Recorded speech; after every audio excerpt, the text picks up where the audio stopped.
Alright, hello everybody, welcome to another video. So in this video we'll be talking about something that's topical, something that's been going around in the media these days, and that's Marcelo's future.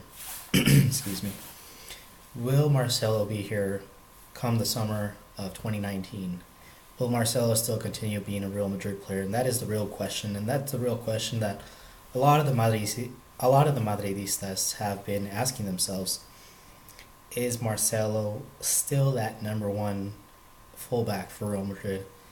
And, never did we think we'd ask that, because Marcelo has been a consistent servant to the club. He's always put in his maximum efforts, his 100%. Every time I see him on the pitch, I just remember he would just do things that I would never see anywhere else, man. He's got tricks like no one else, like really. He's got the biggest bag of tricks, probably bigger than Santa's bag. Seriously, every time I would watch him play, every game, he'd just come out with something that I never saw before. And he gets himself out of the tightest situations, and with calmness, with composure, with it was amazing. But all good things come to an end, and Marcelo, it seems that it is that time where we really have to kind of ask ourselves, or even tell ourselves, that Marcelo is near the end of his career at Real Madrid. But I mean, what a great servant he's been. He's just always been there for the team, rarely injured, to be honest, and he's been such a good player, and I just wish we could see more of him. But like I said, all good things come to an end. So he's considering his future at Real Madrid.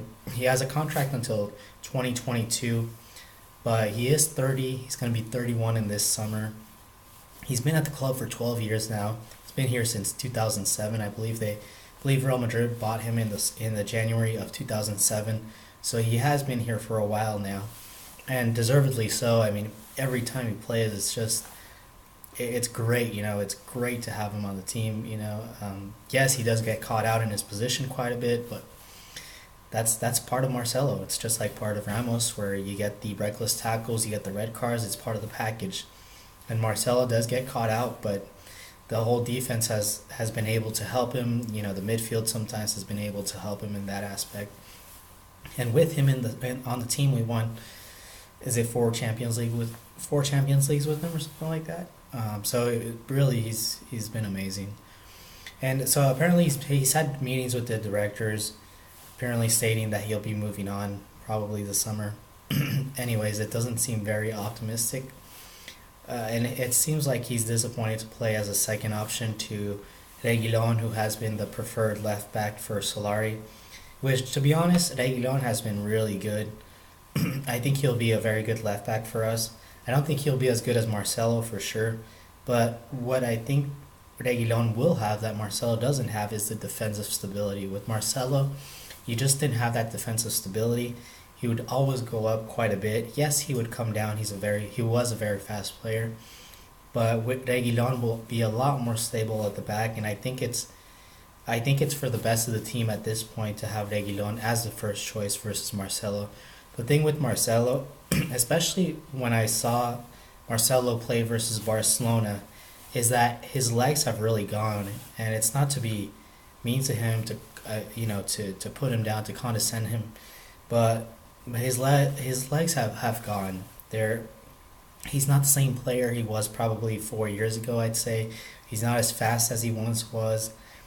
He just doesn't have that stride anymore, which is understandable being 30 years of age. He's going to be 31 in the summer. And he even had trouble catching up to Malcolm in the Clasico. He got caught out twice, and those two times, very close to goal-scoring opportunities. I could say Malcolm did have goal-scoring opportunities, and Marcelo was really, really lacking in pace versus Malcolm. Malcolm was winning that race all day long. Marcelo's legs really have gone, and I think that's the problem with him nowadays. Is just he doesn't have that pace that he once had, and he won't be able to come back. If he does go attack, he won't be able to come back as fast as he once was. He won't be able to catch up with with players maybe as fast as Malcolm or other players along those lines. Um, like I said, all good things come to an end, and I think with Marcelo, it's that time where it is coming to an end.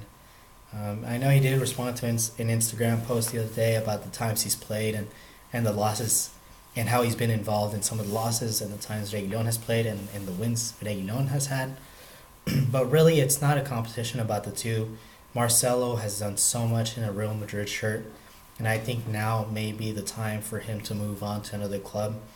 And hopefully he just does that, and hopefully we keep Reguilon as the first left back because Reguilon will be good in the future, but definitely Marcelo brings something else, something very, very Brazilian, something very different. He brings a little bit of oomph into the team, whereas Reguilon is just kind of a textbook left back, a very, very solid left back. And I think he'll be very good, but like I said, Marcelo's time I think has come, and for him and for all the Real Madrid fans, I think it's best if he goes in this summer. And apparently he's been linked to Juventus now, so we'll see if he goes there. Anywho, the other thing that I wanted to talk about was about the Ajax League game, or the Ajax Champions League game, the upcoming week. So basically, the Dutch FA have postponed the Ajax League game, which was supposed to take place, I believe, on Saturday, which is tomorrow here. So their Eredivisie match was supposed to be played against PC Zwolle, and it's been postponed to March 13.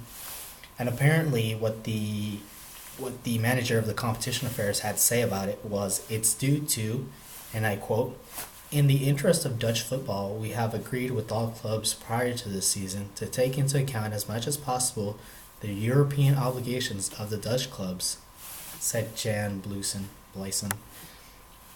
manager of competitions fair. Anyways, I'm not sure all clubs would agree to that. I mean, if they did agree to that, I don't think they agreed to it in the possible intention that one team can just play another week so that way they could be in the Champions League longer, or if they do win, to be in the Champions League longer. I mean, that makes no sense to me. I don't understand why he would do that. Like I said, I don't think this is what other clubs really had in mind when it was about taking into account as much as possible the European obligation. And PEC Zwolle have I don't know if I'm pronouncing that right. PC Zwolle. I don't really care. I don't watch the Eredivisie. But anyways, they have refused to accept the change, and they're probably going to try to appeal it. But really, Ajax, Feyenoord, PSV, they're the ones in charge of that league. I don't think PSC Zwolle will have any say in that. They're pretty close to being relegated, I think, and apparently, if that's the case, then PC Zwolle would have to play 3 matches in 1 week.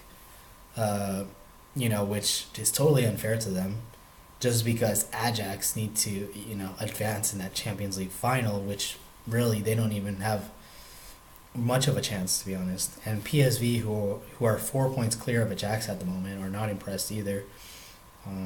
It doesn't make sense to them, and it's just not. It influences so many things, and really, it doesn't make any sense. I don't know why they're doing that, but I just thought I'd put that out there. It is kind of a stupid thing to do, to be honest. It's not that fair, to be honest.